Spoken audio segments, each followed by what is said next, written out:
Hallelujah. ഈ രാത്രിയിലും കടന്നു വരുവാൻ കർത്താവ് കൃപ നൽകി. അതിനാൽ ഞാൻ ദൈവത്തെ സ്തുതിക്കുന്നു. ആമേൻ. എന്നെ ദൈവത്തിന്റെ വേലയ്ക്ക് വിളിച്ച എന്റെ ദൈവം എന്റെ ആൺമക്കളെ 3 പേരെയും ദൈവത്തിന്റെ വേലയ്ക്ക് വിളിച്ചു. ആമേൻ. എന്റെ ഒരു മകളും ദൈവത്തിന്റെ വേല ചെയ്യുന്നു. 8 പേരുള്ളത് 4 പേര് ദൈവത്തിന്റെ വേലയുടെ മുഖത്താണ്. ആ മകൾ മദ്രാസിലാണ്. എന്റെ മൂത്ത മകൻ ഗോസ്വൽ പരീക്ഷയുടെ ഒരു പ്രവർത്തകനാണ്. അവന് ഇപ്പോൾ താമസിക്കുന്ന കൽക്കട്ടയിലാണ്.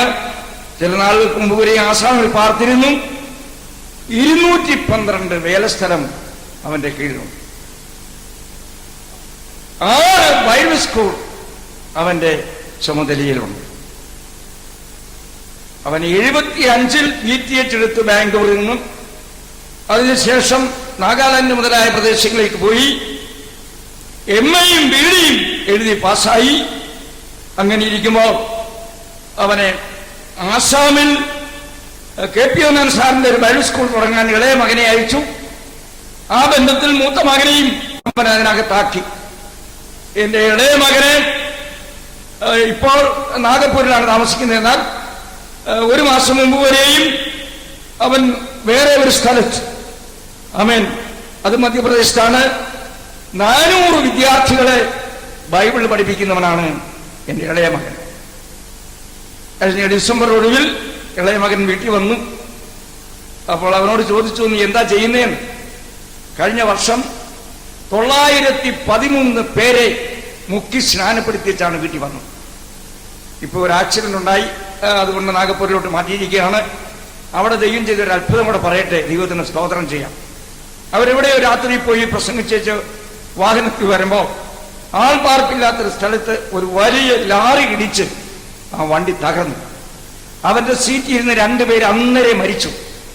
അതിൽ ഒരാൾ നമ്മുടെ പെണ്ണുക്കരയുള്ള ഒരു ബന്ധുക്കാരനായിരുന്നു, അവിടെ കൊണ്ടുവന്ന് അടക്കി. മറ്റേ ആളിനെ മധ്യപ്രദേശത്ത് അടക്കിയിട്ടുണ്ട്.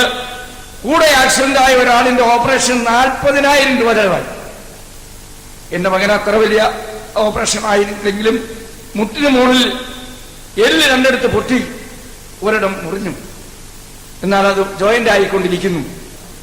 അപ്പൊ അവന് BTH കഴിഞ്ഞ് MD എടുത്തവനാണ്. MTHനും എഴുതാൻ പ്ലാൻ ചെയ്തുകൊണ്ടിരിക്കുന്നവനാണ് ഇളയ മകൻ. ഇടയ്ക്കുള്ള മകൻ മല്ലപ്പള്ളിക്കടുത്ത് കിഴുവായ്പൂരിൽ ദൈവത്തിന്റെ വേല ചെയ്യുന്നു. അവൻ എന്റെ കൂടെ ഇവിടെ വന്നിട്ടുണ്ട്. ഒന്ന് എഴുന്നേറ്റ് എന്നാൽ ചിലപ്പോൾ കാണാം. PS Johnson. അവനും ആത്മാവിന്റെ ശക്തിയോടെ വചനം പ്രസംഗിക്കുന്നവനാണ്. അവന്റെ സഭയിൽ 3 നായന്മാർ കുടുംബം വിശ്വാസത്തിലുണ്ട്. വലിയ പ്രതികൂലമായിരുന്നെങ്കിലും ആരും അവനെ തല്ലിയില്ല. ഞങ്ങളെ ഓർത്ത് പ്രാർത്ഥിക്കണം.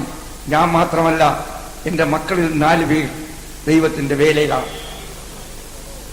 എന്റെ മദ്രാസിലുള്ള മകള് ആ സഭയിൽ 800ഓളം വിശ്വാസികളുണ്ട്. അവരുടെ സഹോദരിമാരുടെ മീറ്റിംഗിൽ നന്നായി പ്രസംഗിക്കുന്നതാണ് എന്റെ ആ മകൾ. അതിനാൽ ദൈവത്തെ സ്തുതിക്കുന്നു. ഞാൻ വിഷയത്തിലേക്ക് കയറാം. അതിനു മുൻപ് ദൈവമക്കൾ പെട്ടെന്ന് ഓർത്തിരിക്കേണ്ട 2 വാക്യങ്ങൾ ഞാൻ ഓർപ്പിക്കാം. വിലാപങ്ങൾ 3:37, ആമോസ് 3:6, 6:11 നമ്മൾ ചിന്തിക്കേണ്ട ഒരു വാക്യമാണ്. ആ കൽപ്പിച്ചിട്ടാണ് വല്ലതും സംഭവിക്കുന്നത് എന്നാണ് വിലാപം പറയുന്നത്. കർത്താവ് കൽപ്പിക്കാതെ ആർ പറഞ്ഞിട്ടാകുന്നു വല്ലതും സംഭവിക്കുന്നത്. എന്തെങ്കിലും സംഭവിക്കണമെങ്കിൽ നമ്മുടെ കർത്താവ് കൽപ്പിക്കണം. ആമോസ് 3:6-11 അതും കൂടെ ഓർത്തിരിക്കാം. അവൻ 3:6 നഗരത്തിൽ കാഹളമൂതുമ്പോൾ ജനം പേടിക്കാതിരിക്കുമോ? യഹോവ വരുത്തിയിട്ടല്ലാതെ നഗരത്തിൽ അനർത്ഥം ഭവിക്കുമോ? യഹോവ കൽപ്പിച്ചല്ലാതെ നഗരത്തിൽ അനർത്ഥം ഭവിക്കത്തില്ല. 6:11 യഹോവ കൽപ്പിച്ചിട്ട് വലിയ വീട് ഇടിഞ്ഞും ചെറിയ വീട് പിളർന്നും തകർന്നു പോകും. യഹോവ കൽപ്പിച്ചാൽ വലിയ വീട് ഇടിയും ചെറിയ വീട് പിളർക്കും. അങ്ങനെയെങ്കിൽ അമേരിക്കയിൽ ഏറ്റവും വലിയ കെട്ടിടം വീഴണമെങ്കിൽ അതും വെറുതെ വീണമെന്ന് ആരും വിചാരിക്കരുത്. അതിന്റെ 110 നിലയുള്ള കെട്ടിടത്തിൽ കർത്താവിന്റെ നാമത്തിൽ ഒരു ആവശ്യം കയറി ന്യൂയോർക്ക് മൊത്തം കാണുവാൻ കർത്താവ് എനിക്ക് ഭാഗ്യം ലഭിച്ചു. 110 നിലയുള്ള 2 കെട്ടിടമേ അമേരിക്കയിലുള്ളൂ. അത് ആദ്യത്തെ കെട്ടിടം സിയേഴ്സ് ബിൽഡിംഗ്, ഒരു യഹൂദന്റെ വകയാണ്. അതിലും കയറി. അന്ന് സർക്കാരിന് 103 നിലയുള്ള എംപയർ സ്റ്റേറ്റ് ബിൽഡിംഗ് ഉണ്ടായിരുന്നുള്ളൂ. പിന്നീടാണ് 110 നില ഉള്ള കെട്ടിടം സർക്കാർ പണിതത്. അത് കയറിയാൽ ന്യൂയോർക്ക് മൊത്തം ഭംഗിയായി കാണാം. എന്നാൽ ഇതൊക്കെയും ഇനി ഇടിഞ്ഞ് തകരണമെങ്കിൽ യാദൃച്ഛമായി ഉണ്ടായെന്നൊന്നും ആരും വിചാരിക്കണ്ട. ഇതെല്ലാം ദൈവത്തിന്റെ വചനത്താൽ സൃഷ്ടിച്ച് വചനത്താൽ നിയന്ത്രിക്കുന്നെങ്കിൽ ഇതിന് ദൈവം ചില ഉദ്ദേശമുണ്ട്. പെട്ടെന്നൊരു ഉദ്ദേശം പറഞ്ഞാൽ ഇവിടെ നിലനിൽക്കുന്ന നഗരമില്ലെന്ന് നമ്മൾ പഠിക്കണം. അത് എബ്രായ ലേഖനം 13-ാം അധ്യായം 14-ാം വാക്യമാണ്. ഇവിടെ നിലനിൽക്കുന്ന ഒരു നഗരവുമില്ല.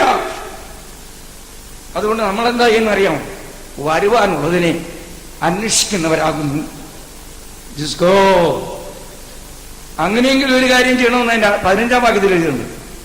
നാം അവന്റെ നാമത്തെ അവൻ മുഖാന്തരം നാം ദൈവത്തിന് അവന്റെ നാമത്തെ ഏറ്റുപറയുന്ന അധരഫലം എന്ന സ്തോത്രയാഗം വിടാതെ അർപ്പിക്കുക. ഇവിടെ നിലനിൽക്കുന്ന നഗരമില്ലെന്ന് അറിയുന്നെങ്കിൽ, വരുവാനുള്ളതിനെ അന്വേഷിക്കുന്നെങ്കിൽ വല്ലപ്പോഴും സ്തോത്രം ചെയ്താൽ പോരാ, ഇടവിടാതെ സ്തോത്രം ചെയ്യണം. ആമേൻ. ഞാൻ ഇന്നും ഈ അന്ത്യകാല സംഭവം, കർത്താവിന്റെ വരവ്, ഇതാണ് പ്രസംഗിക്കാൻ വിചാരിക്കുന്നത്. ആദ്യമായി ഈ ഗൾഫ് രാജ്യത്തെ കുറിച്ച് വേദപുസ്തകത്തിൽ ഒരു വാക്യമുണ്ട്. അതിനെ അടിസ്ഥാനമാക്കി അല്പം ചില കാര്യം പറഞ്ഞിട്ട് വിഷയത്തിലേക്ക് പിന്നെ കയറാം. അത് യെശയ്യാപ്രവചനം 21-13-14 വാക്യങ്ങളുണ്ട്. പേര് പറഞ്ഞാണ് പ്രവചിച്ചിരിക്കുന്നത്. അറബി ദേശത്തെ കുറിച്ചുള്ള പ്രവാചകം. ദേദാന്യരുടെ സ്വാർത്ഥഗണങ്ങളായുള്ളവരെ, നിങ്ങൾ അറബിയിലെ കാറ്റിൽ രാപാർപ്പീൻ. ഹേമാദേശ നിവാസികളെ, നിങ്ങൾ ദാഹിച്ചിരിക്കുന്നവന് വെള്ളം കൊണ്ട് ചെല്ലുവീൻ. ഓടിപ്പോകുന്നവരെ അപ്പവുമായി ചെന്ന് എതിരേൽപ്പീൻ. ഇവരെ സമ്പന്ന രാജ്യമാക്കിയത് അടുത്ത കാലത്താണ്. എന്തിനാണെന്നറിയാമോ? വളരെ തെറ്റുവഴിഞ്ഞ് ഓടിപ്പോകുന്നവർക്ക് അപ്പം കൊണ്ട് കൊടുക്കണം, ദാഹിച്ചിരിക്കുന്നവർക്ക് വെള്ളവും കൊണ്ട് കൊടുക്കണം. ഇന്നത്തെ ചെറുപ്പക്കാർക്ക് ചിലപ്പോൾ ഇവിടെയൊക്കെ വന്ന് കാണുമ്പോൾ ഇതെന്നാ ഇങ്ങനെ വലുതായെന്നൊന്നും ചിലപ്പോൾ അറിഞ്ഞു വരത്തില്ല. ഞാൻ 74 മസ്കറ്റിൽ ഇറങ്ങി. അതിന് 3 വർഷം മുമ്പ് വരെ മസ്കറ്റിൽ 3 ടാക്സി ഉണ്ടായിരുന്നത്. അതുകൊണ്ട് എനിക്ക് അബുദാബി പോകണമായിരുന്നു. കാറ് കിട്ടാൻ താമസിച്ച് എയർപോർട്ടിൽ ചെല്ലുമ്പോഴത്തേക്ക് അതിന് അടച്ചു. പിന്നെ പിറ്റേന്നാണ് ഞാൻ അബുദാബി വന്നത്. ആമേൻ. ആ രാജാവിന് സ്വന്തം കറൻസി ഇല്ലായിരുന്നു. ഇന്ത്യയുടെ കറൻസി കടം വാങ്ങിച്ചാണ് ഉപയോഗിച്ചത്.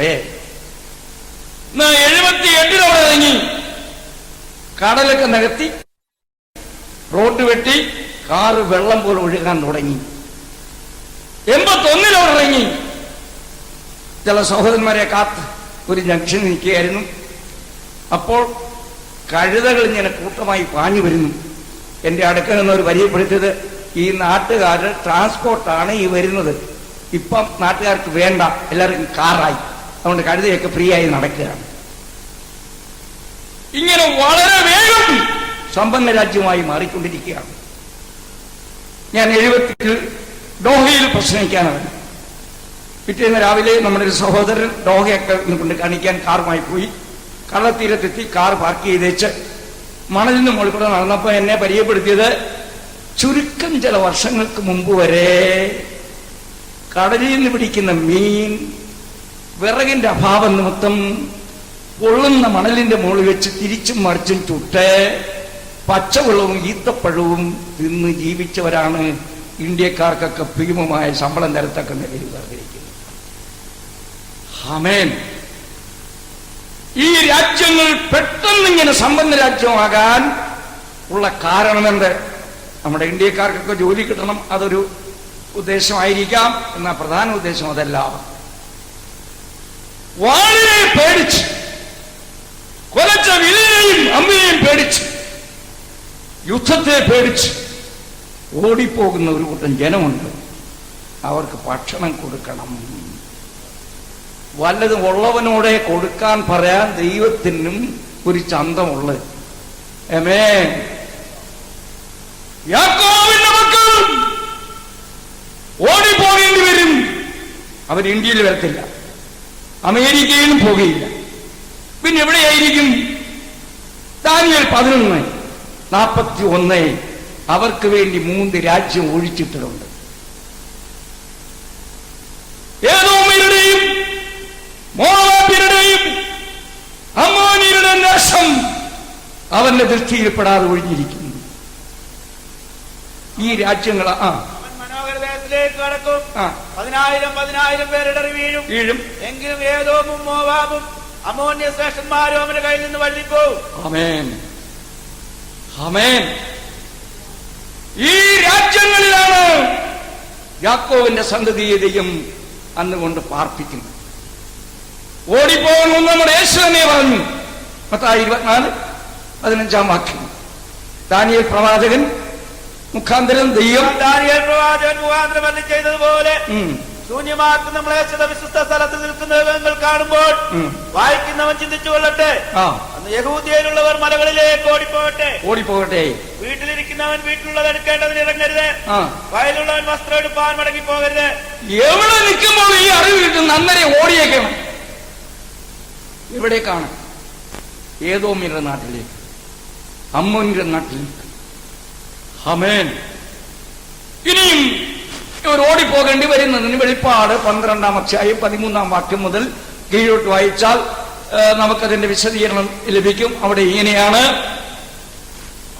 തന്നെ ഭൂമിയിലേക്ക് തള്ളിക്കളഞ്ഞു മഹാസർപ്പം കണ്ടിട്ട്. അതിന്റെ അർത്ഥം അറിഞ്ഞുകൂടാൻ ഞാൻ പറയാം. ഇപ്പോൾ സ്വർലോകത്തിലാണ് അവന്റെ താമസം, ഒരു സ്വർഗത്തിൽ. എന്നാൽ മീഖായേൽ മഹാപീഡനത്തിന്റെ പകുതിയാകുമ്പം അവിടെ ഇറങ്ങി വന്ന് അവനെ അവിടുന്ന് കുടിയിറക്കും. പിന്നെ ഒരു പിശാചും അത് ആകാശത്തിൽ പാർക്കത്തില്ല. അവനെ തള്ളിയിട്ട് വൈരാഗ്യം തീർക്കുന്നത് ഇല്ല. ആൺകുട്ടിയെ പ്രസവിച്ച സ്ത്രീയുടെ നേരെയാണ് അവളെ ഉപദ്രവിച്ചു തുടങ്ങി. ഈ ആൺകുട്ടി എന്നൊക്കെ പറഞ്ഞാലും വേദപുസ്തകം പഠിക്കാത്തവർക്ക് അത് മനസ്സിലായിരുന്നു വരാം. 12-ാം അധ്യായത്തിൽ ഒരു സ്ത്രീ നോവ് കിട്ടി ഉടനെ ഒരു ആൺകുട്ടിയെ പ്രസവിച്ചു. അതാരാണെന്ന് യാക്കോബിന്റെ സ്വപ്നം നോക്കിയാൽ നമുക്ക് കണ്ടുപിടിക്കാം. യാക്കോബും 12 മക്കളും ഒക്കെയാണ് അതിൽ കുറിക്കുന്നത്. എന്നാൽ നോവ് കിട്ടിയത് എങ്ങനെ? സ്വർഗത്തിൽ നിന്ന് 2 സാക്ഷികൾ ഇറങ്ങി വരും. ദൈവസഭ പോയാൽ ആനോക്കും ഏലിയാവും എന്ന അഭിപ്രായമുണ്ട്, ഏലിയാവും മോശയും എന്ന അഭിപ്രായമുണ്ട്. അവരുടെ പ്രസംഗം നിമിത്തം നോവ് കിട്ടിയെന്ന് പറഞ്ഞാൽ ഉണർവുണ്ടായി. അപ്പോൾ ഒരു കുട്ടി പുറത്തു വന്നാണ് 144,000. ഓരോ പത്രത്തിൽ നിന്ന് 12,000 വന്നു. ആൺകുട്ടി പിന്നെടുക്കപ്പെട്ടു. എന്നാൽ അതുകൊണ്ട് ആൺകുട്ടിയെ പ്രസവിച്ച സ്ത്രീയുടെ നേരെ ഈ സാത്താൻ സർപ്പം ഉപദ്രവിക്കാൻ തുടങ്ങി. അപ്പോൾ അവൾക്ക് മരുഭൂമിയിലേക്ക് പറന്നു പോകാൻ കഴുകന്റെ വലിയ ചിറക് 2 കിട്ടി. എന്നുവെച്ചാൽ അതിവേഗം ഓടാൻ ശക്തി കിട്ടിയെന്ന് കണക്കാക്കിയാൽ മതി. സർപ്പത്തോടകലെ 1 കാലും 2 കാലും അരക്കാലും അവരെ പോറ്റിടേണ്ടതാകുന്നു. അങ്ങനെ ഈ സ്ത്രീ അല്ലെങ്കിൽ യാക്കോബിന്റെ സന്തതി മരുഭൂമിയിലേക്ക് ഓടിപ്പോയപ്പോൾ സർപ്പം അവന്റെ വായിൽ നിന്ന് നദിയിലെ പെരുവെള്ളം പോലെ വെള്ളം ചാടിച്ചു. ആമേൻ. എന്നാൽ ഭൂമി അവൾക്ക് തുണ നിന്നു. ആ വെള്ളം ചാടിച്ചെന്ന് പറഞ്ഞാൽ അർത്ഥം അന്തിക്രിസ്തുവിനെ അവന്റെ പട്ടാളത്തെ ഈ ഓടിപ്പോയതായ ജനത്തെ പിടിച്ചുകൊണ്ടുവരാൻ അയക്കുകയായിരുന്നു. എന്നാൽ പട്ടാളം അവരുടെ അടുക്കൽ എത്തുന്നതിന് മുമ്പ് ഭൂമി വായി വളർന്ന് ഇവന്റെ പട്ടാളത്തെ വിഴുങ്ങി. അതാണ് അതിന്റെ അർത്ഥം. ഡിസ്കോ. അതുകൊണ്ട് പിന്നെ ഇവരെ പിടിക്കാൻ പട്ടാളത്തെ അയച്ചില്ല. അപ്പോൾ 1 കാലവും 2 കാലവും അരക്കാലവും അവളെ ദൈവത്തിന് പോറ്റണം. അതിനാണ് ഈ കൽബ് രാജ്യത്തെ പെട്ടെന്ന് സമ്പന്ന രാജ്യമാക്കി മാറ്റിയിരിക്കുന്നത്. അതിനാൽ ഒരു കാര്യം ദൈവമക്കൾ മനസ്സിലാക്കണം, അന്തിക്രിസ്തുവിന്റെ ഭരണം അടുത്തുപോയി. അതിനാൽ രാജ്യങ്ങളെല്ലാം സമ്പന്നമാക്കിയിരിക്കുന്നത്. ആമേൻ. ശൂന്യമാക്കുന്ന വേച്ഛത നിൽക്കാത്ത സ്ഥലത്ത് നിൽക്കും. അതിന് വാക്യങ്ങൾ പറഞ്ഞെങ്കിൽ 2 ദിവസവും 2-ാമത്തെ 4-ാം വാക്യം വായിച്ചാൽ മതി. അവിടെ എഴുതിയിട്ടുണ്ട്, അവൻ ദൈവത്തിന്റെ ആലയത്തിൽ കയറി അങ്ങിരിക്കും. ഞാനാണ് ദൈവമെന്ന് പറയും. സകല നാമത്തിന് മേലായി അവൻ നനത്താൻ ഉയർത്താൻ തുടങ്ങി. അപ്പോഴാണ് യാക്കോബിന്റെ സന്തതി മനസ്സിലാക്കുന്നത് ഇവൻ മശിഹ അല്ല. ഈ അന്തിക്രിസ്തുവിന്റെ ആവിർഭാവം ആരെയും കൊല്ലുന്ന നിലയിലായിരിക്കത്തില്ല. അതാണ് വെളിപ്പാട് 6 വെള്ളക്കുതിരപ്പുറത്ത് കയറി വരുന്ന ഒരുത്തൻ വരുന്നത് വളരെ സമാധാനത്തിന്റെയും സൗമ്യതയുടെയും നിലപാട് പുലർത്തിക്കൊണ്ടായിരിക്കും അവൻ ഭരണകൂടത്തിലേക്ക് കയറി വരുന്നത്. അതിന്റെ വെളിച്ചത്തിലാണ് യാക്കോബിന്റെ സന്തതിയുമായി ഒരു ഉടമ്പടി ചെയ്ത് യെരൂശലേം ദേവാലയം പണിയും. ആമേൻ. ദാനിയേൽ 9-ാം അധ്യായം 24-ാം വാക്യം മുതൽ കീഴോട്ട് വായിക്കുമ്പോൾ നിന്റെ ജനത്തിനും വിശുദ്ധ നഗരത്തിനും 770 ആഴ്ചവട്ടം നിയമിച്ചിരിക്കുന്നു. ആ ആഴ്ചവട്ടത്തിൽ ഒരു ഉടമ്പടി അവൻ ചെയ്യും. എന്നാൽ പകുതിയാകുമ്പോൾ ഉടമ്പടിയൊക്കെ ലംഘിക്കും. അപ്പൊ പിന്നെ അവൻ ചെയ്യും, മരുഭൂമിയിലേക്ക് ഓടും. അവർക്ക് അപ്പം കൊടുക്കാനും വെള്ളം കൊടുക്കാനുമാണ് ഈ രാജ്യങ്ങളേതെയും സമ്പന്ന രാജ്യമാക്കിയിരിക്കുന്നത്. അപ്പ അങ്ങനെയെങ്കിൽ ആ അന്തിക്രിസ്തു വരണമെങ്കിൽ ദൈവമക്കൾ പോകണം. ദൈവമക്കൾ പോകാൻ ഒരുങ്ങിക്കൊള്ളണം. സമയമെടുത്തിരിക്കുകയാണ്. ഈ കാര്യങ്ങൾ ഞാൻ ഓർപ്പിച്ചതേ ഉള്ളൂ. ഇനിയും നമ്മുടെ യേശു എന്തിനാണ് വരുന്നത്? ഏതാണ്ട് 6 പോയിന്റ് പ്രസംഗിക്കണം. അത്രയും സമയമില്ല. ഇന്നലെ ഒരു പോയിന്റ് പ്രസംഗിച്ചു. നമ്മുടെ ഈ താഴ്ചയുള്ള ശരീരം യേശുവിന്റെ മഹത്വമുള്ള ശരീരത്തോട് അനുരൂപമായി രൂപാന്തരപ്പെടുത്തണം. ഇപ്പോൾ നാം ദൈവമക്കളാണ്. ഇന്നതാകുമെന്ന് ഇതുവരെയും പ്രത്യക്ഷം ആയിട്ടില്ല. ഇനി അവൻ പ്രത്യക്ഷനാകുമ്പോൾ അവനെ താനിരിക്കും പോലെ തന്നെ നാം കാണുന്നത് കൊണ്ട് അവരോട് സദൃശന്മാരാകും. യേശുവിനെ നമ്മളെ കൂടെ നിർത്തിയാൽ തിരിച്ചറിയാനൊക്കാത്ത നിലയിലാകുമെന്നായി പറഞ്ഞതിനർത്ഥം. അവന് ഈ പ്രത്യാശ ഉണ്ടെങ്കിൽ അവൻ നിർമ്മലനായിരിക്കുന്നത് പോലെ തങ്ങളെ തന്നെ നിർമ്മലീകരിച്ചു കൊള്ളണം. നാം ആരെ പോലെ ആകുമെന്ന് ചോദിച്ചാൽ മാലാഖയെ പോലെ ആകുമെന്നല്ല. നമ്മുടെ കർത്താവാകുന്ന യേശു അവന്റെ തനി രൂപത്തിൽ ഇതുവരെ ഒരുത്തരും കണ്ടിട്ടില്ല. തകശുകൾ കൊണ്ട് മറച്ച്, അല്ലെങ്കിൽ തന്റെ ദേഹമാകുന്ന തകശുകൾ കൊണ്ട് മറച്ച് മഹത്വം ആർക്കും കാണാൻ കഴിയാത്ത നിലയിലാണ് നമ്മുടെ യേശു ഈ ഭൂമിയിൽ സഞ്ചരിച്ചത്. എന്നാൽ ഇനി പ്രത്യക്ഷപ്പെടുന്ന അങ്ങനെയല്ല. സ്വർഗത്തിലുള്ള തന്റെ തനി രൂപത്തിൽ ആ തേജസ്സോടെ ആ പ്രകാശത്തോട് വെളിപ്പെടുമ്പോൾ ദൈവമക്കൾ അവരെ കാണും. അവനോട് സദൃശന്മാരായി തീരും. ദൈവമക്കളുടെ ഭാവി ആ നിലയിലാകാൻ പോകുകയാണ്. സ്തോത്രം. അപ്പോ യേശു എന്തിനു വരുന്നു? ഒരു കാര്യം, യേശു ഇരിക്കുന്നിടത്ത് നമ്മെ കൂടെ ഇരുത്തണം. ആമേൻ. അതിന്റെ വാക്യങ്ങള് യോഹന്നാൻ 14:3 യോഹന്നാൻ 17:24 വെളിപ്പാട് 3:21 വെളിപ്പാട് 3:21 പറയുമ്പോൾ എന്നോട് കൂടെ എന്റെ സിംഹാസനത്തിൽ അവരെ ഇരുത്തണം. മറ്റിടത്ത് 2 എന്റെ കൂടെ ഇരുത്തണം എന്ന വെളിപ്പാടിൽ പറയുന്നത് വേണമെങ്കിൽ വായിച്ചേക്കാം.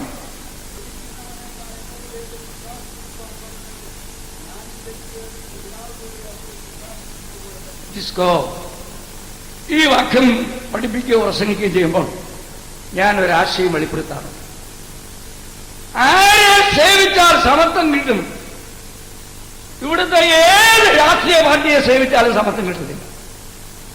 അവര് നക്ഷത്ര ഹോട്ടലിൽ പാർക്കുമ്പോൾ പാർട്ടി പ്രവർത്തകൻ സാധാരണ ഹോട്ടൽ, അവൻ കാറിൽ തിരുവനന്തപുരത്തേക്ക് പോകും. ഇയാൾ ബസയിലങ്ങ് വരണം.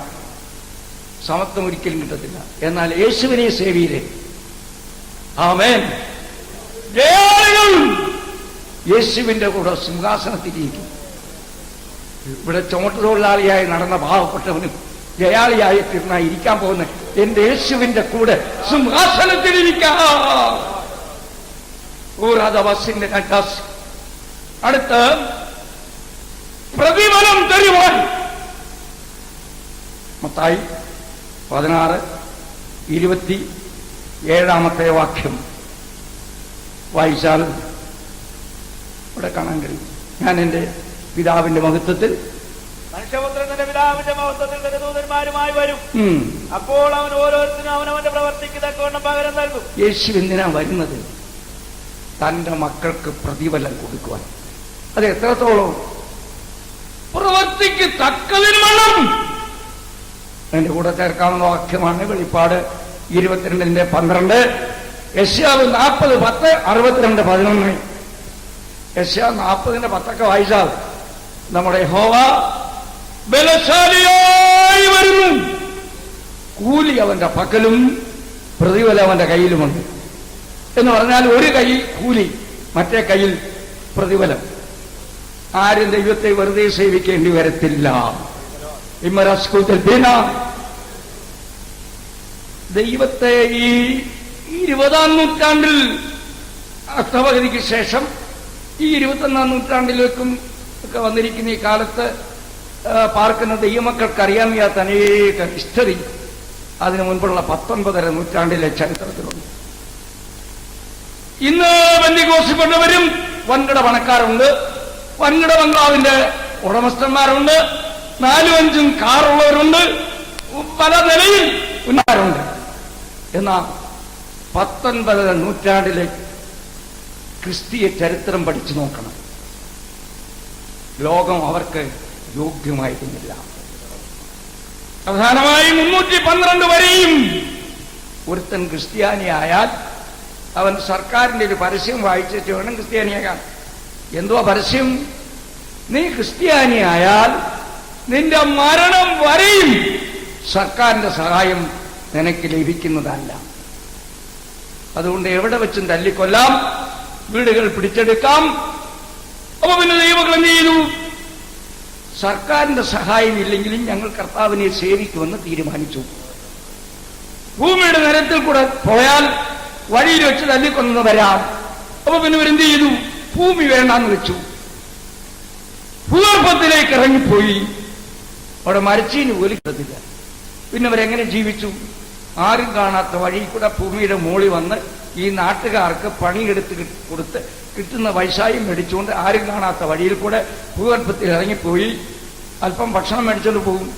അമ്മയും അപ്പനും മക്കളും കൂടി അതിന്മേൽ കൈവച്ച് പ്രാർത്ഥിച്ചു, എടുത്ത് കഴിച്ചു, അവിടെ കിടന്ന് മരിച്ചു. 7 തലമുറയാണ് ഭൂഗർഭത്തിൽ അടക്കിയിരിക്കുന്നത്. ക്രിസ്ത്യാനിക്ക് അനുകൂലമായ ഗവൺമെന്റ് വന്നു കോൺസ്റ്റാന്റിൻ ചക്രവർത്തി മുതൽ. അപ്പോൾ ഈ ഭൂഗർഭത്തിൽ പോയി മരിച്ച് അടക്കപ്പെട്ടവരുടെ നമ്പർ എടുക്കാൻ കൽപ്പിച്ചു. അടക്കിയ സ്ഥലത്ത് എന്തെങ്കിലും ഒന്ന് നാട്ടുമായിരുന്നു.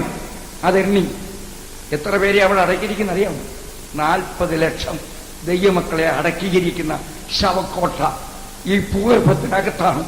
അവർ കർത്താവിനെ സേവിച്ചുകൊണ്ട് പ്രതിഫലമൊന്നും ഈ ആഴ്ചയിൽ പ്രാപിച്ചവരല്ല. അവർക്ക്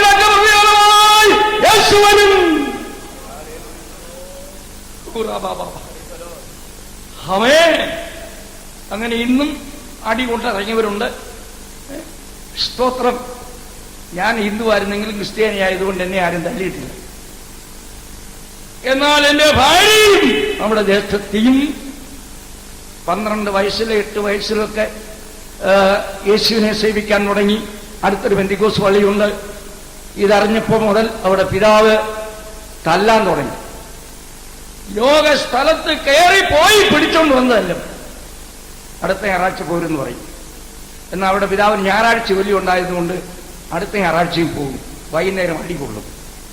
5 വർഷം തല്ലുകൊണ്ടിട്ട് പിന്മാറാതെ കർത്താവിനെ സേവിച്ച ഒരു വ്യക്തിയാണ് എൻ്റെ ഭാര്യയും അവരുടെ ജ്യേഷ്ഠത്തി. ഒടുവിൽ സ്നാനപ്പെടണം. അപ്പോൾ അവരെ അലട്ടി ചിന്ത, ഇതുവരെ അടി കൊണ്ടാലും വീട്ടിൽ കിടക്കാമായിരുന്നു, ഭക്ഷണവും കിട്ടുമായിരുന്നു. സ്നാനപ്പെട്ട ഇത് രണ്ടും നഷ്ടപ്പെടും. പക്ഷേ പഴയൊരു പാട്ടിൽ ഞാനുണ്ട്, ആടിയെന്ന് ഓർത്തില്ല, ആഴമെന്ന് ആരാഞ്ഞില്ല, ഇറങ്ങി കർത്താവിന്റെ പിന്നാലെ. സ്നാനപ്പെട്ടു, വീട്ടിലേക്കുള്ള പ്രവേശനം നിന്നു. ഭക്ഷണവും വീട്ടിൽ നിന്ന് കിട്ടാതായി. എന്നാൽ എന്റെ ദൈവം വിളിച്ചിറക്കിയ ഒരുത്തനെയും വഴിയിൽ തേച്ച് പോയിട്ടില്ല.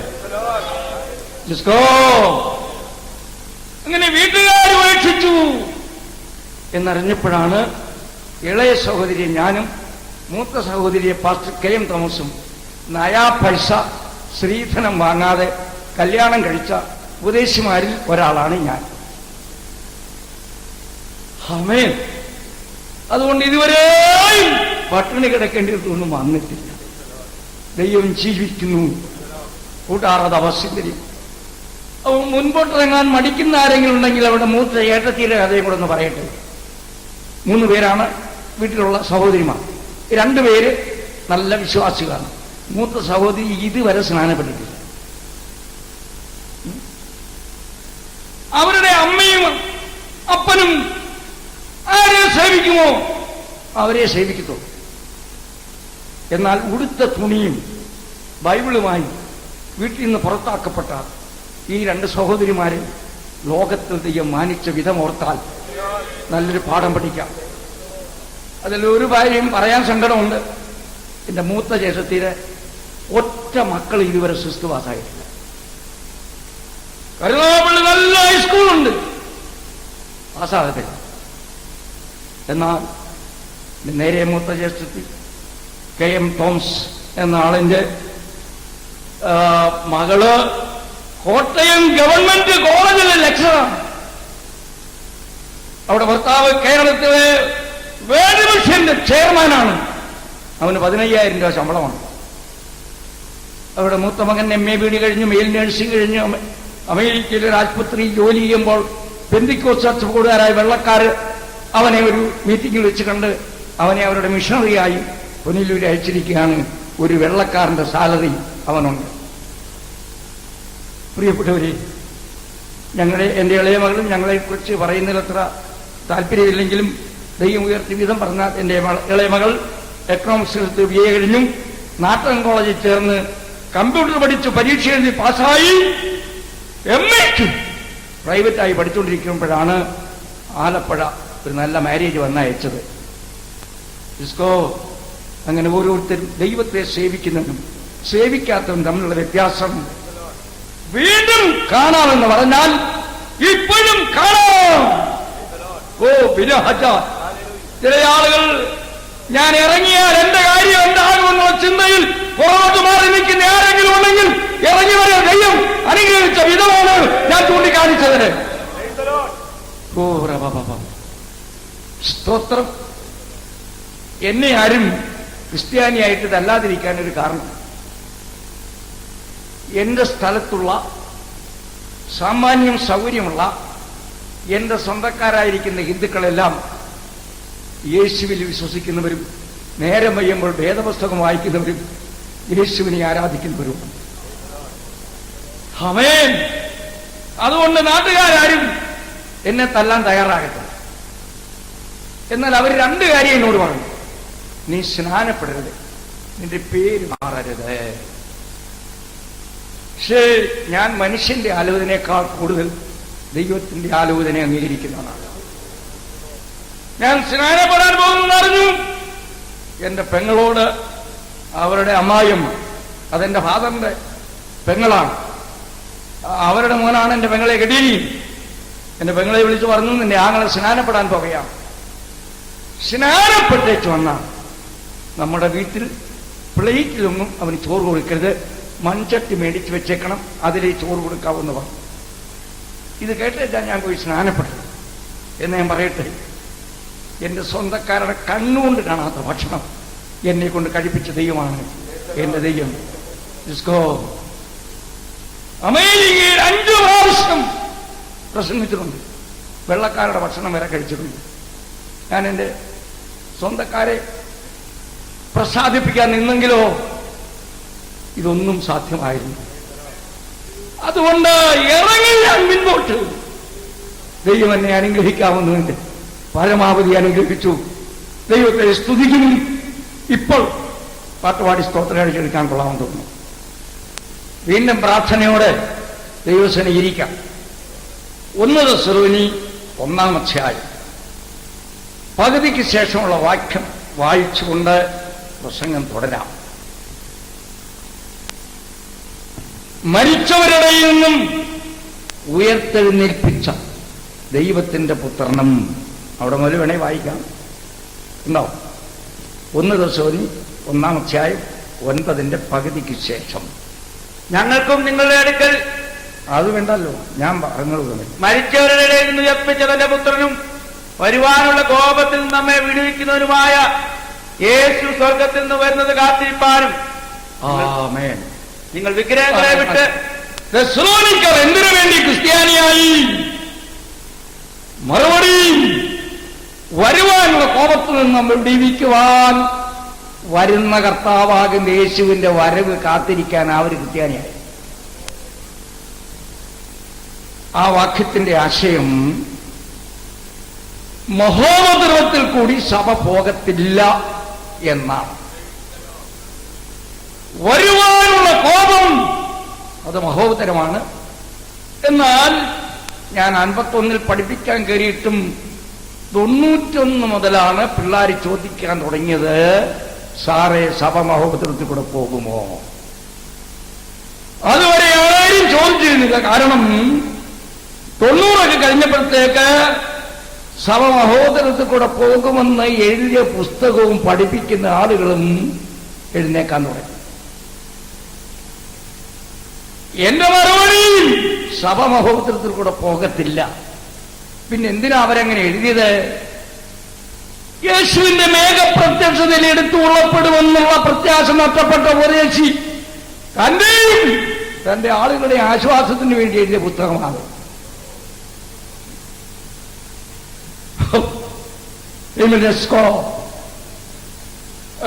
റോമാലേഖനം 11-ാം അധ്യായം 25, 26, അപ്പോസ്തലപ്രവൃത്തി 15-ാം അധ്യായം 14, 15 ഈ വാക്യങ്ങൾ കൊണ്ട് സഭ മഹോദരത്തിൽ കൂടെ പോകത്തില്ലെന്ന് വേഗത്തിൽ തെളിയിക്കാൻ കഴിയും. സഹോദരന്മാരെ, നിങ്ങൾ ബുദ്ധിമാന്മാരും നിങ്ങൾക്ക് തന്നെ തോന്നാതിരിപ്പാൻ ഈ രഹസ്യം അറിയാതിരിക്കരുത് എന്ന് ഞാൻ ആഗ്രഹിക്കുന്നു. ജാതികളുടെ പൂർണ്ണസംഖ്യ ചേരുമ്പോഴും ഇസ്രയേലിന് അംശമായി കാഠിന്യം ഭവിച്ചിരിക്കുന്നു. ഇങ്ങനെ ഇസ്രയേൽ മുഴുവനും രക്ഷിക്കപ്പെടും. ഇസ്രായേലിനും കാഠിന്യം ഭവിച്ചിരിക്കുന്ന കാലമാണ് ഈ കൃപായുഗം. ഇതുവരെ ജാതികളുടെ പൂർണ്ണസംഖ്യ ചേരുന്നത് വരെ. ആമേൻ. സഭയെ ദേവാലയത്തോട് ഉപമിച്ച് എഫെസ്യർ 20 മുതൽ 22 വരെ ഉള്ള വാക്യങ്ങൾ എഴുതിയിട്ടുണ്ട്. ക്രിസ്തുയേശു തന്നെ മൂലക്കല്ലായിരിക്കെ അപ്പോസ്തലന്മാരും പ്രവാചകന്മാരും എന്ന അടിസ്ഥാനത്തിന്മേൽ നിങ്ങളും ദൈവത്തിന് നിവാസമാകണമെന്ന് പരിശുദ്ധാത്മാവിനാൽ ഒരുമിച്ച് ചേർത്ത് പണിത് വരുന്നു. ഒരാലയം പണിയാൻ ഒരാൾ തുടങ്ങിയാൽ എന്നും പണിതുകൊണ്ടിരിക്കുകയില്ല. അതിന് മുകളിലത്തെ മൂലക്കല്ല് എപ്പോൾ പിടിച്ചു വെക്കുമോ പണി നിർത്തും. സഭയാം ആലയത്തോടിനി എത്ര കല്ലൂടെ ചേരണമെന്ന് എന്റെ കർത്താവിന് അറിയാം. ഒടുവിലത്തെ കല്ല് ഇന്ന് രാത്രി ചേരുന്നെങ്കിൽ ഇന്ന് രാത്രി പണി നിർത്താൻ പോകുകയാണ്. പിന്നെ ആരോട് ഇടപെടും? യാക്കോബിന്റെ വീണുപോയ കൂടാരം പണിതു നിർത്താൻ. അപ്പോസ്തലപ്രവൃത്തി 15-ാം അധ്യായം 14-ാം വാക്യം. ദൈവം തന്റെ നാമത്തിനായി കടാക്ഷിച്ചു. ആമേൻ. അതിന് അനന്തരം ഞാൻ ദാവീദിന്റെ വീണുപോയ കൂടാരം പണിത് നിവർത്താൻ അങ്ങോട്ട് പോകും. ജാതിയിൽ നിന്ന് ഒരു ജനത്തെ, അതാണ് ക്രിസ്തുവിന്റെ സഭ, അതാണ് ക്രിസ്തുവിന്റെ മണവാടി. ഒറ്റ ജനം അതെടുത്തു കഴിഞ്ഞാൽ ദൈവം മറ്റവരെ ഉയർത്താൻ പോകുകയാണ്. ഇനിയും വരുവാനുള്ള കോപം വെളിപ്പാട് 6:17 അറിയാമോ? അതുകൂടാതെ യെശയ്യാ 13:9-10 കൂടെ ഒന്ന് കയറി പോണം. അവരുടെ മഹാകോപ ദിവസം വന്നു, ആർക്ക് നിൽപ്പാൻ കഴിയുമെന്ന് പറഞ്ഞു. ഒരു ചോദ്യമാണ്, അവരുടെ മഹാകോപ ദിവസം വന്ന് ആർക്ക് നിൽക്കാൻ കഴിയും എന്ന് പറഞ്ഞാൽ, ആ കോപ ദിവസം വന്നാൽ ഒരുത്തിനും നിൽക്കാൻ കഴിയത്തില്ലെന്നായി പറഞ്ഞതിന്റെ അർത്ഥം. എന്തിനാണ് ഈ കോപ ദിവസം വരുന്നത്? യെശയ്യാ 13:9-10 ദേശത്തെ ശൂന്യമാക്കുവാനും പാവികളെ അതിൽ നിന്ന് മുടിച്ചു കളയാനും യഹോവയുടെ ദിവസം ക്രൂരമായിട്ട് ക്രോധത്തോടും അതികോപത്തോടും കൂടെ വരുന്നു. യഹോവയുടെ കോപ ദിവസം വരുന്നു, അത് അതികോപത്തോടെ വരും.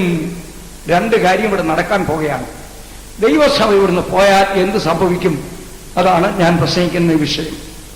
എന്ത് സംഭവിക്കും? ഒന്ന്, ഈ ഭൂമിയെ ശൂന്യമാക്കും. അതിനെന്ത് ചെയ്യും? ഇന്ന് ദൈവസഭ ഇവിടുന്ന് പോയാൽ 3.5 കൊല്ലം കൂടെ കഴിഞ്ഞാൽ പിന്നെ ശേഷിക്കുന്ന 3.5 കൊല്ലത്തിനകത്ത് 5 ഭൂകമ്പം ഇവിടെ ഉണ്ടാകാൻ പോകുകയാണ്. അതുകൊണ്ടാണ് ആർക്ക് നിൽക്കാൻ കഴിയും?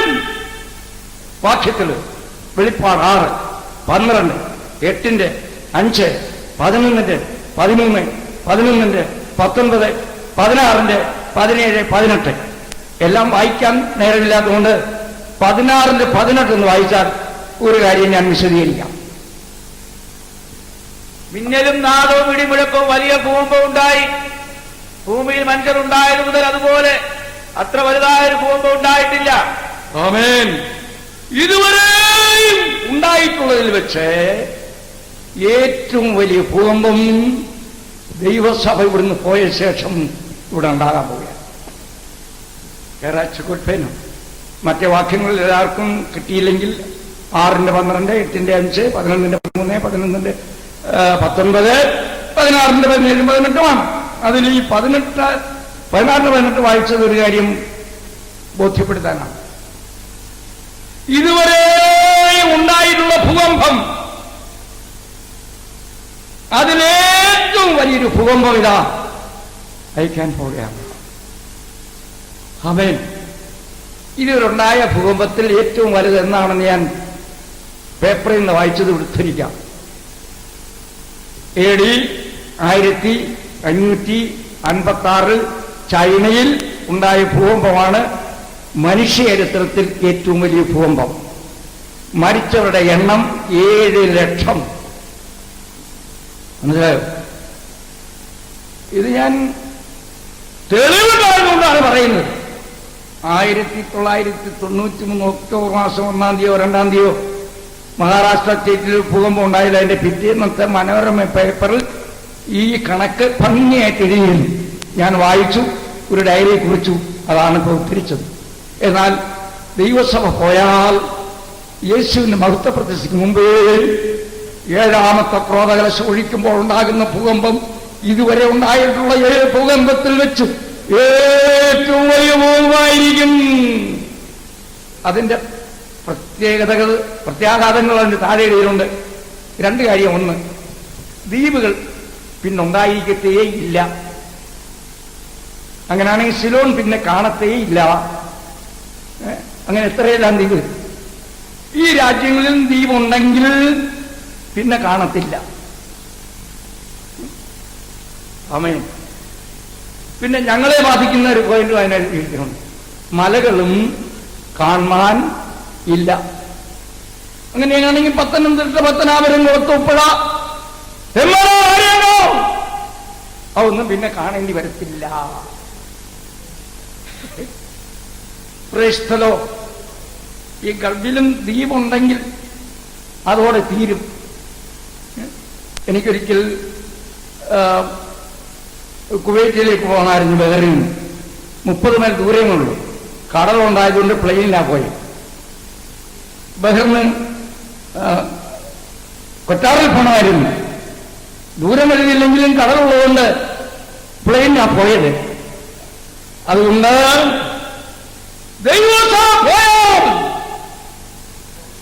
ഇതുവരെ ഉണ്ടായിട്ടുള്ളതിൽ ഏറ്റവും വലിയ ഭൂകമ്പം ഉണ്ടാകും. എന്നാൽ ദൈവമക്കൾക്ക് അത് ബാധകമല്ല. കാരണം നമ്മൾ ആരും അന്നിവിടെ ഉണ്ടായിരിക്കത്തില്ല. ഓ, ദൈവം തന്റെ സഭയെ ഇവിടുന്ന് മാറ്റി ചില കാര്യങ്ങൾ ചെയ്യാൻ പോകുകയാണ്. യെശയ്യാ 26:20 എന്റെ ദൈവമേ വന്ന് നിന്റെ അറയിൽ കിടന്ന് ക്രോധം കടന്നു പോകുമ്പോഴും വാതിലടച്ചിരിക്കുക. എനിക്ക് ഈ ദേശനിവാസികളെ അവരുടെ അകർത്തി നിമിത്തം ഒന്ന് സന്ദർശിക്കാൻ ഇറങ്ങി വരണം. എന്നെ വരേണ്ടതാണ്. എന്നാൽ എന്താ താമസിക്കുന്നത്? യേശുവിന്റെ ചങ്ങിലെ ചോരയാൽ വീണ്ടെടുക്കപ്പെട്ട ദൈവമക്കളെ ഇവിടുന്ന് മാറ്റാതെ ദൈവത്തിന് ഈ നാട്ടുകാരെ ഒന്ന് സന്ദർശിക്കാൻ വരാൻ കഴിയത്തില്ല. ആകയാൽ ഇതുവരെയും രക്ഷിക്കപ്പെടാത്ത ആളുകളുണ്ടെങ്കിൽ ഈ രാത്രി വിളിച്ചപേക്ഷിച്ച് രക്ഷപ്പെട്ടുകൊണ്ടുണ്ടാകും. ഓ ജീസസ്, ഇനി പാപികളെ ഇങ്ങനെ മുടിക്കും. യവന്മാരെ ഇവിടെ വെച്ചോണ്ടിരിക്കാൻ ദൈവത്തിന് പരിപാടിയില്ല. ഇവരെ മുടിക്കാൻ തുടങ്ങുകയാണ്. എങ്ങനെയായിരിക്കും? വെളിപ്പാട് 6:7, 8 4ാമത്തെ മുദ്ര പൊട്ടിച്ചു. 4ാം മുദ്ര പൊട്ടിച്ചപ്പോൾ വരിക എന്ന് 4ാം ജീവി പറയുന്നത് ഞാൻ കേട്ടു. അപ്പോൾ ഞാൻ മഞ്ഞ നിറമുള്ള ഒരു കുതിരയെ കണ്ടു. അതുമേലിരിക്കുന്നവന് മരണമെന്ന് പേർ. അവിടെ നിന്ന് നിർത്തിയ അതിന്റെ അർത്ഥം ഞാൻ ഒന്ന് പറയാം. ബൈബിളിൽ മരണവും പാതാളവും കൂടെ ഒരുമിച്ചൊരു സവാരിക്കിറങ്ങാൻ പോവുകയാണ്. എപ്പോൾ ദൈവസഭ പോയി കഴിഞ്ഞാൽ, ചില നാളുകൾ കൂടെ കഴിഞ്ഞാൽ, അതിന്റെ അർത്ഥം എന്താണെന്നറിയാമോ? പാതാളം മരണത്തോട് പറയുന്നത്, മരണമേ നീ എത്ര പേരെ കൊന്നാലും സ്വീകരിക്കാൻ ഞാൻ പുറകെ വന്നോളാം, കൊല്ലാവുന്നിടത്തോളം കൊന്നോളാം. 4 4 വാസയാൽ കൊല്ലപ്പെടാൻ പോവുകയാണ്. എന്തെല്ലാം? അതിനാൽ യുദ്ധം. 2 ക്ഷാമം. 3 മഹാവ്യാധി.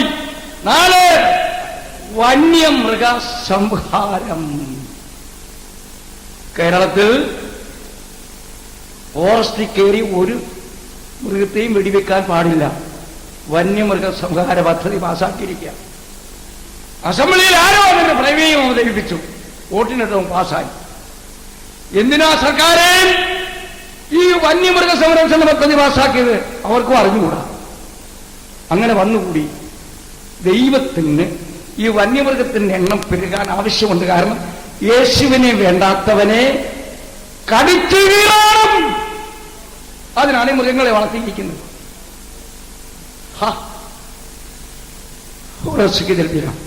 അതിലൂടെ ചേർക്കണം എസെക്കിയേൽ 14:21, യിരെമ്യാ 15:3. ദൈവത്തിന്റെ ആയുധപ്പരയിൽ 4 ആയുധം സംഭരിച്ചു വെച്ചിരിക്കുകയാണ്, പ്രയോഗിക്കാൻ പോകുന്നു. കൊന്നുകളവാൻ വാളും, പറിച്ചു കീറുവാൻ നായ്ക്കളും, തിന്നുമുടുപ്പാൻ ആകാശത്തിലെ പക്ഷികളും, കാട്ടിലെ മൃഗങ്ങളും, ഇങ്ങനെ 4 വകയെ ഞാൻ അവരുടെ നേരെ നിയമിക്കുന്ന യഹോവയുടെ അരുളപ്പാട്. ദൈവം പറയുന്നു, കൊന്നുകളയാൻ വാളും,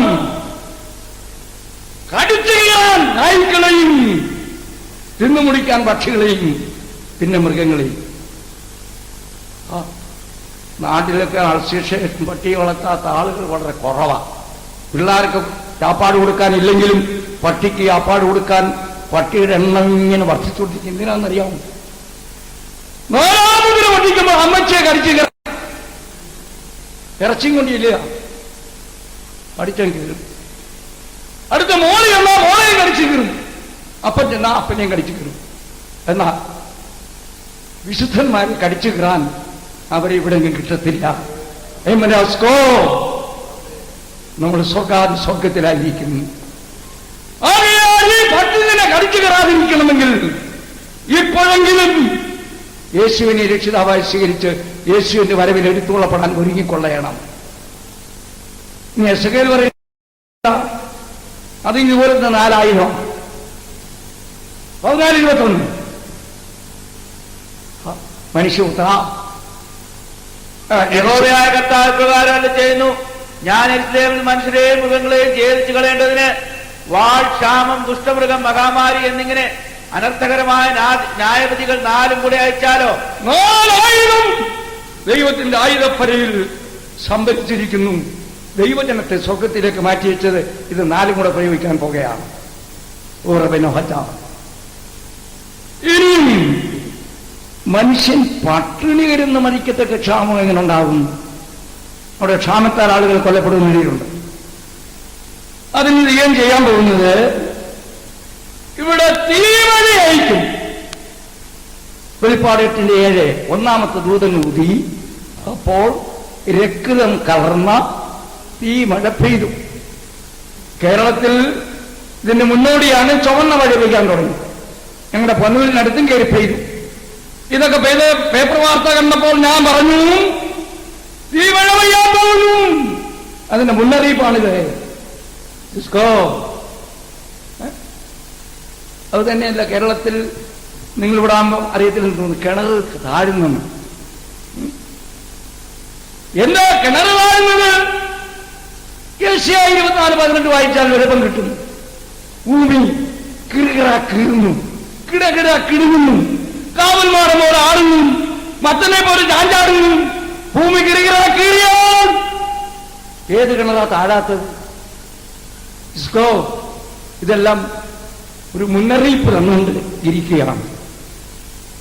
ഇവിടെ ആ തീമഴ പെയ്തെന്തോ സംഭവിച്ചു.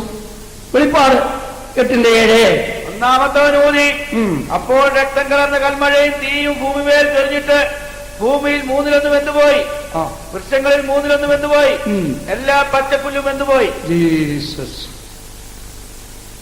ഒന്നാം ദൂതം ഊതുമ്പോ ഈ മഴ പെയ്യും. 1/3 വേഗം. സസ്യാദികൾ, വൃക്ഷങ്ങൾ, പച്ചപ്പുൽ. അതിനാൽ ഇവിടുത്തെ ആളുകൾ പട്ടിണി കിടന്ന് ചാകേണ്ടി വരും. ഇന്ത്യയിൽ നിന്നൊക്കെ അരിയെ വന്നെങ്കിലല്ലാതെ ഇവിടെ താമസിക്കുന്നതിനും വല്ലതും അരി മേടിച്ച് വേവിച്ച് തിന്നത്തുള്ളൂ.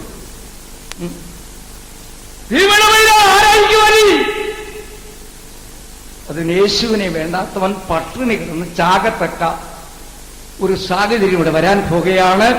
അപ്പൊ ചോദിക്കും, സ്വർഗത്തിൽ പോയിരുന്നു കഴിയും? മത്തായി 8:11, ലൂക്കോസ് 13:29. മത്തായി പറയുമ്പോൾ കിഴക്ക് നിന്നും പടിഞ്ഞാറ് നിന്നും അനേകർ വന്ന് സ്വർഗരാജ്യത്തിൽ അബ്രഹാമിനോട് ഇസ്ഹാക്കിനോടും യാക്കോബിനോടും കൂടെ പന്തിക്കിരിക്കും. എന്നാൽ ലൂക്കോസ് അങ്ങനെയല്ല പറയുന്നത്. കിഴക്കിൽ നിന്നും പടിഞ്ഞാറിൽ നിന്നും തെക്കിൽ നിന്നും വടക്കിൽ നിന്നും അനേകർ വരും. സ്വർഗത്തിൽ പോയ ദൈവമക്കൾ അബ്രഹാമിനോടും ഇസ്ഹാക്കിനോടും യാക്കോബിനോടും കൂടെ സ്വർഗരാജ്യത്തിൽ പന്തിക്കിരിക്കുമ്പോ യേശു വേണ്ട, അവനോട് പട്ടിണി കിടന്ന് ചാകേണ്ടി വരും. അങ്ങനെ വരാതിരിക്കണമെങ്കിൽ ഒറ്റ കാര്യമുള്ളൂ, യേശുവിന്റെ വരവിൽ എടുത്തുകൊള്ളപ്പെടാൻ ഒരുങ്ങുക. അതിനായി ഉണരുക. ഇല്ലെങ്കിൽ ഇത് അനുഭവിക്കേണ്ടി വരും. ഇനിയും രണ്ടാമത്തെ കാഹളം ദൂതൻ ഊതി. 8-ാം അധ്യായം ഏതാണ്ട് 8-ാം വാക്യത്തിലേക്ക് വരുമ്പോൾ രണ്ടാമത്തെ ദൂതൻ ഊതി, അപ്പോൾ തീ കത്തുന്ന വൻമല പോലെ ഒന്ന് സമുദ്രത്തിലേക്ക് എറിഞ്ഞിട്ട് കടലിൽ 1/3 രക്തമായി തീർന്നു. സമുദ്രത്തിൽ പ്രാണനുള്ള സൃഷ്ടികളിൽ 1/3 ചത്തുപോയി. അവിടെ 1/3 ചത്തുള്ളൂ. എന്നാ 16ലേക്ക് പോകണം. രണ്ടാമത്തെ ക്രോധകലശം നദികളിലും നീരറകളിലും ഒഴിച്ചു. അപ്പോൾ മരിച്ചവന്റെ രക്തം പോലെയായി സമുദ്രത്തിലെ വെള്ളം. അപ്പൊ എന്തുമാത്രം ജീവിച്ചത്തു വായിച്ചു നോക്കണം. ഒന്നാമത്തവൻ പോയി, അത് വേണ്ട. രണ്ടാമത്തവൻ തന്റെ കരത്തിൽ സമുദ്രത്തിൽ ഒഴിച്ചു. അപ്പോൾ അത് മരിച്ചവന്റെ രക്തം പോലെ ആയിത്തീർന്നു. സമുദ്രത്തിലെ ജീവജന്തുവൊക്കെയും ചത്തുപോയി. മീനില്ലാതെ ചാപ്പാട് കഴിക്കുന്നവന്റെ അവസ്ഥ അന്ന് ഒന്ന് നോക്കണം. ഞങ്ങളുടെ വീട്ടിന്റെ മുറ്റത്ത് നേരം എടുക്കുമ്പോൾ ജീപ്പിൽ മീൻ വരും, പിന്നെ മോട്ടോർ സൈക്കിളിൽ, പിന്നെ തലച്ചമുട്ടിൽ, അങ്ങനെ എല്ലാ സ്ഥലത്തും മീനെത്തും. എന്നാൽ രണ്ടാമത്തെ ക്രോധകലശം സമുദ്രത്തിൽ ഒഴിക്കുന്നതിന്റെ പിറ്റേന്ന് മുതൽ ഒരുത്തനും മീൻ കൊണ്ടുവരത്തില്ല. അതുകൊണ്ട് ഞാൻ ചിലപ്പോൾ ഇങ്ങനെ പ്രസംഗിക്കും, പണമുണ്ടായാലും നല്ല മീനുമൊക്കെ മേടിച്ച് ചാപ്പാട് കഴിക്കണമെങ്കിൽ ദൈവമക്കൾ ഇവിടെ കിടക്കുന്ന കാലം വരെ ഇങ്ങനെ പൊക്കത്തുള്ളെന്ന്.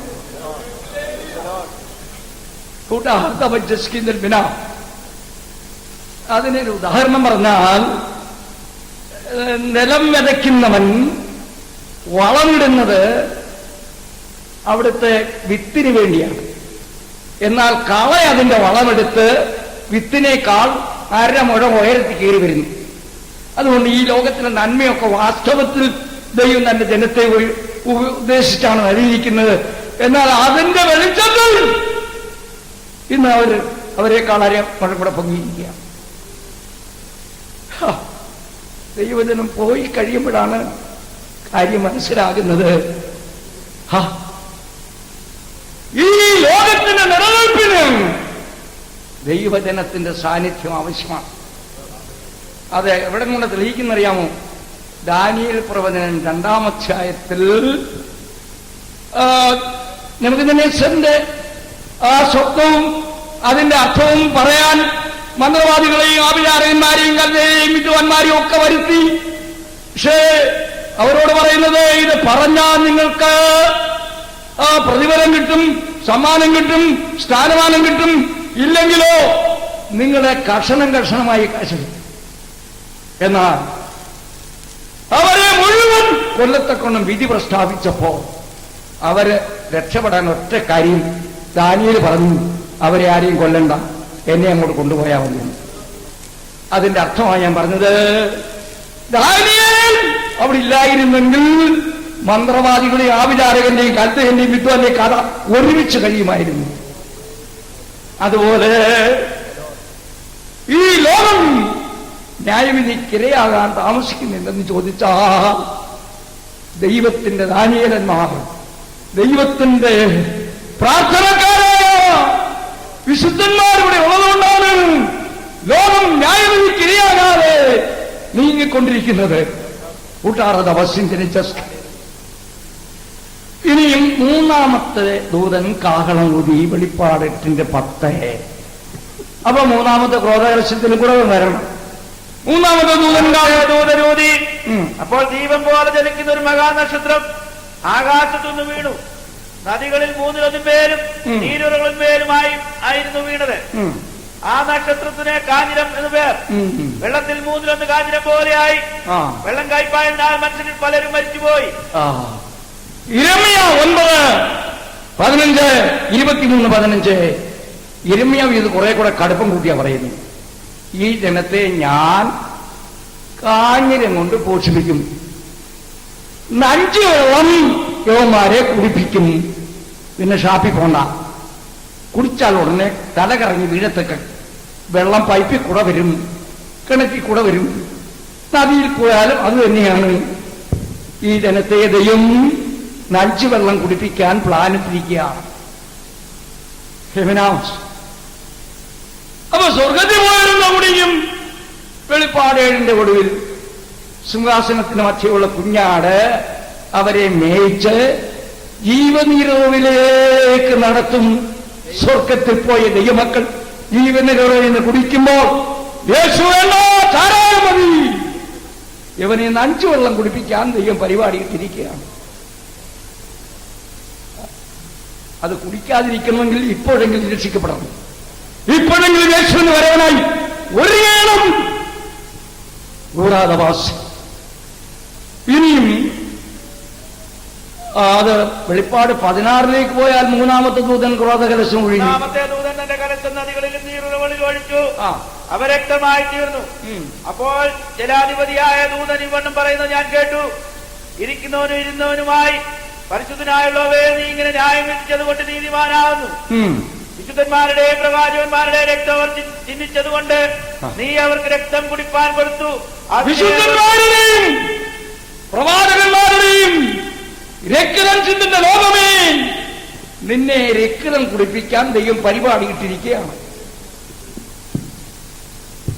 നീരുറവുകളിലെയും നദികളിലെയും വെള്ളം രക്തമായി. അത് കുടിക്കാതിരിക്കണമെങ്കിൽ ഒറ്റ കാര്യമേ ഉള്ളൂ. ഇന്ന് കാഹളം കുനിച്ചാൻ പോകത്തക്കവണ്ണം ഒരുങ്ങിയിട്ടുണ്ടോ? ഇല്ലെങ്കിൽ ഒരുങ്ങി ഉണരുവീ, കാത്തിരിപ്പീ. അതല്ലെങ്കിൽ ഇത് കുടിക്കേണ്ടി വരും. ന്യായവിധിയുടെ കാഠിന്യം വർദ്ധിക്കുന്നു. 9-ാം അധ്യായം 1-ാം വാക്യത്തിലേക്ക് പോകണം. 9-ാം അധ്യായം 13-14 വാക്യത്തിലേക്ക് പോകണം. 9-ാം അധ്യായം 1-ാം വാക്യത്തിൽ 5-ാമത്തെ ദൂതനൂതി, അപ്പോൾ ഒരു നക്ഷത്രം ആകാശത്തും ഭൂമിയിൽ നിന്ന് വീണ് കിടക്കുന്നത് ഞാൻ കണ്ടു. അവൻ അഗാധകൂപത്തിന് താക്കോൽ ലഭിച്ചു. അവൻ അഗാധകൂപം തുറന്നു. ഉടനെ പെരുഞ്ചൂളയിലെ പുക പോലെ കൂപത്തിൽ നിന്ന് പുക പൊങ്ങി. കൂപത്തിന്റെ പുകയാൽ സൂര്യനും ആകാശം ഇരുണ്ടുപോയി. പുകയിൽ നിന്ന് വെട്ടുക്കിളി പുറപ്പെട്ടു. അതിനെ ഭൂമിയുടെ ശക്തി ലഭിച്ചു. ഈ വീണ് കിടക്കുന്ന ദൂതന്റെ കയ്യിൽ താക്കോല് കൊടുക്കുന്നു. ഈ വീണ് കിടക്കുന്ന അതാരായിരിക്കാം? അതാ ലൂസിഫർ തന്നെയാണ്. അവനെ കൊണ്ട് ചില ജോലി ദൈവം ചെയ്യിപ്പിക്കാറുണ്ട്. ഈ നാളുന്ന കൂപം തറയ്ക്കാൻ അവനെ നിയോഗിച്ചു. പെരിഞ്ചൂളയിലെ പുക പോലെയാണ് കയറി വന്നത്. അതിന് വെട്ടിക്കിളി പുറപ്പെട്ടു. വെട്ടിക്കിളിക്ക് ഒരു ഓർഡർ ദൈവം കൊടുക്കണം. വൃക്ഷങ്ങൾക്കോ പച്ചയായ യാതൊന്നിനുമോ കേട് വരുത്തരുത്. ദൈവത്തിന്റെ മുദ്ര നെറ്റിയിൽ ഇല്ലാത്തവനെ കുത്തണം.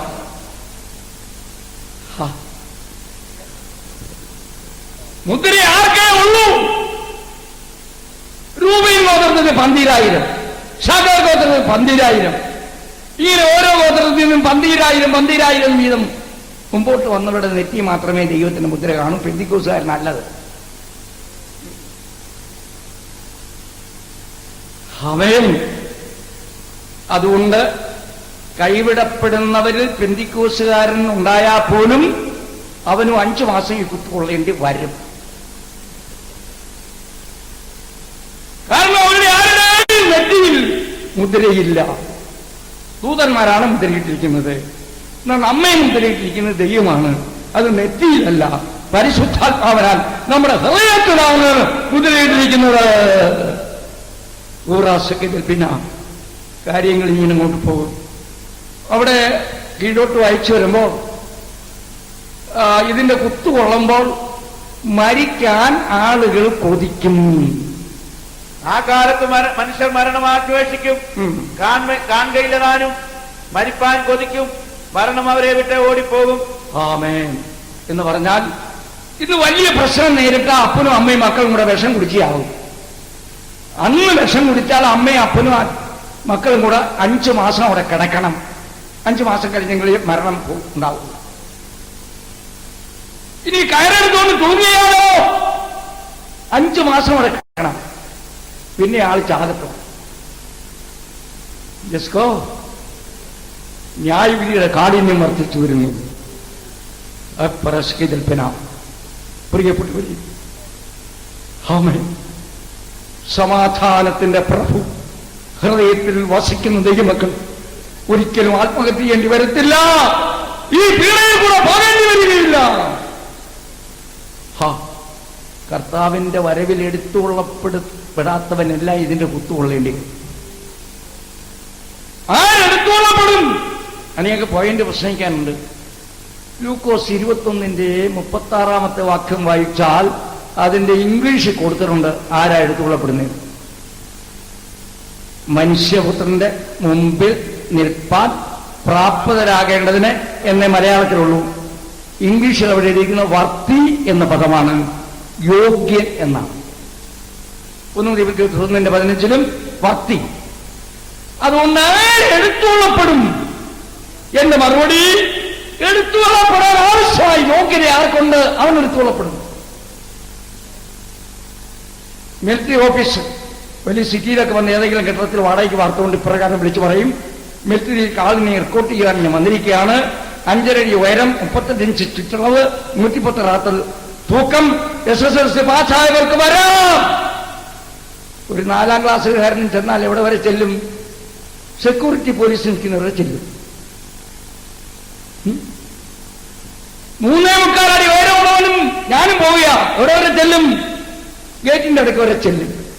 ഇതുപോലെ എടുത്തുകൊള്ളപ്പെടാൻ ആവശ്യമായ യോഗ്യത കരസ്ഥമാക്കാതെ ഞാനും പോകും എന്ന് കാത്തിരിക്കുന്നവൻ കൈവിടപ്പെടാൻ പോകുകയാണ്.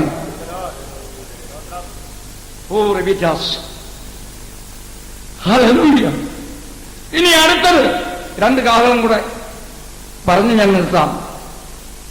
6-ാമത്തെ കാഹളമൂതി 13-ാം വാക്യം മുതൽ 9-ാം അധ്യായം. 6-ാമത്തെ ദൂതനൂതി.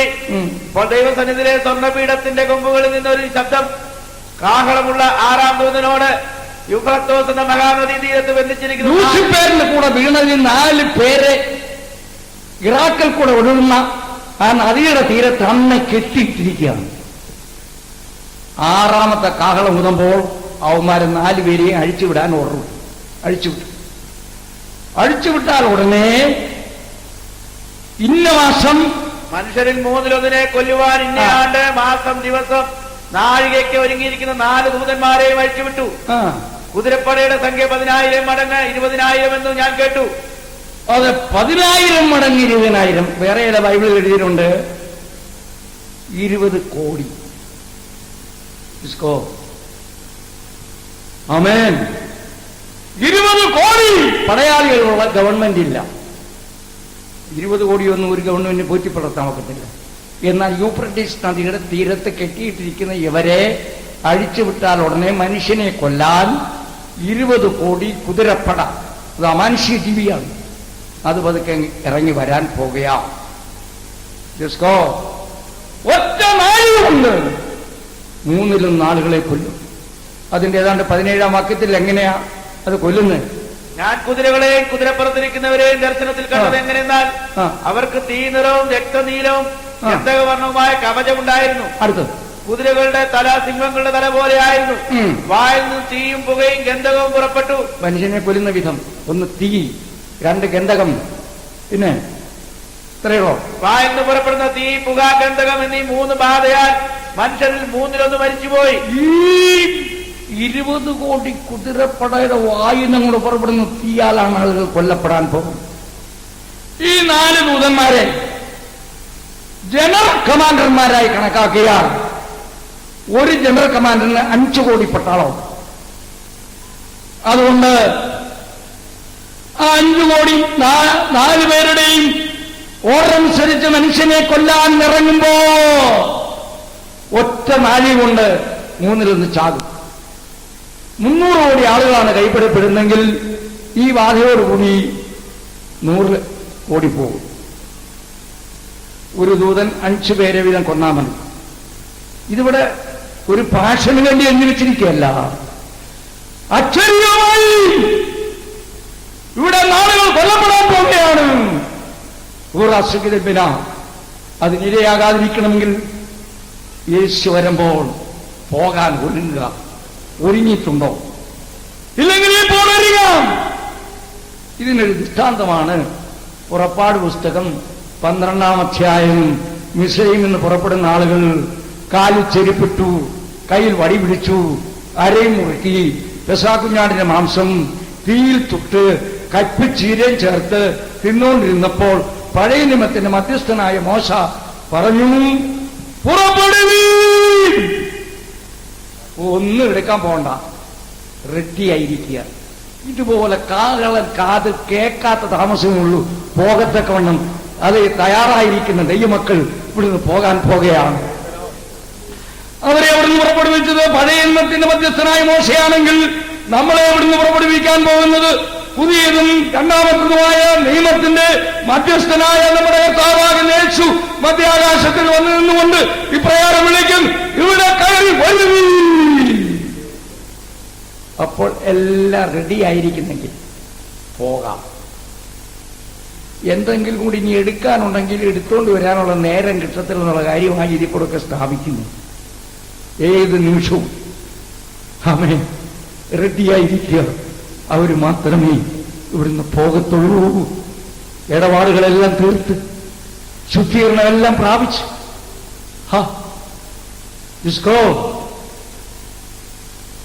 ആരെടുത്തുകൊള്ളപ്പെടും? എന്നോട് മത്തായി 7:21 കർത്താവേ കർത്താവേ എന്ന് പറയുന്ന ഏവനുമല്ല എന്റെ പിതാവിന്റെ ഇഷ്ടം ചെയ്യുന്നവരായി ഇവിടെ ആരുണ്ടോ അവൻ മാത്രമേ എടുത്തുകൊള്ളപ്പെടത്തുള്ളൂ യേശു പഠിപ്പിച്ചു.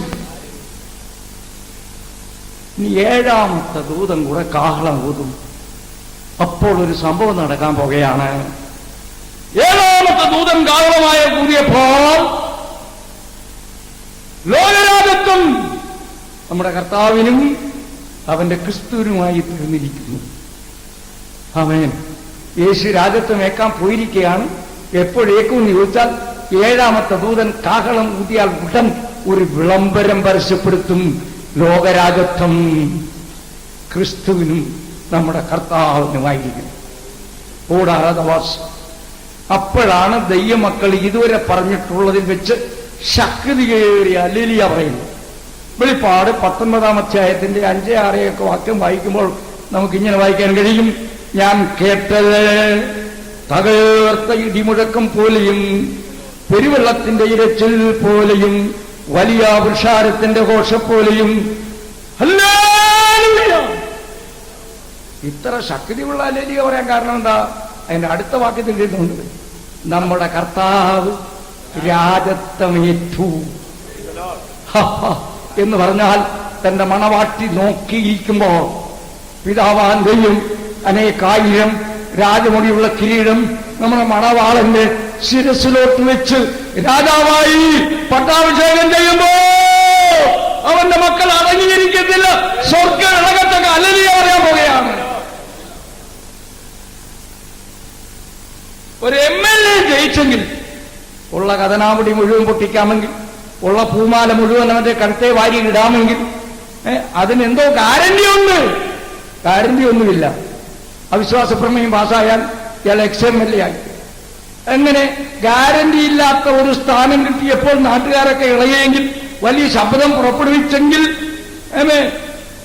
അവസാനിക്കാത്ത നിത്യരാജ്യത്വത്തിന്റെ കിരീടം നമ്മുടെ മണവാളന്റെ ശിരസിൽ പിതാവാൻ ദൈവം എടുത്തു വയ്ക്കുമ്പോൾ മണവാട്ടി അടങ്ങിയിരിക്കുകയില്ല. സ്വർഗ്ഗം ലോകത്തൊക്കെ ഹല്ലേലൂയ പറയാൻ പോകുകയാണ്. ഇതൊക്കെ പറയുമ്പോൾ ഞാൻ ചോദ്യം ചോദിക്കാറുണ്ട്. ആ ഹല്ലേലൂയ പറയുന്ന കൂട്ടത്തിൽ ഇവിടെ ഇരിക്കുന്ന എല്ലാവരും ഉണ്ടായിരിക്കുമോ? ചിലരില്ലെങ്കിലും ഉള്ളത് ഈ ഹല്ലേലൂയ പറയാൻ പോകുകയാണ്. ഓരോ അവസ്ഥത്തിൻപിനാണ്. ആകയാൽ പ്രിയപ്പെട്ടവരെ, ഇനി എൻ പ്രസംഗം നിർത്താനല്ല വിചാരിക്കുന്നു. ഇന്ന് രാത്രിയിലും എന്നെ ഏൽപ്പിച്ച ദൂത് ജനത്തെ ഞാൻ അറിയിച്ചിരിക്കുകയാണ്. ഇതിന്റെ മുന്നിൽ ഒരു തീരുമാനമെടുക്കാൻ ഒരു നിമിഷം നമുക്ക് തയ്യാറാകാം.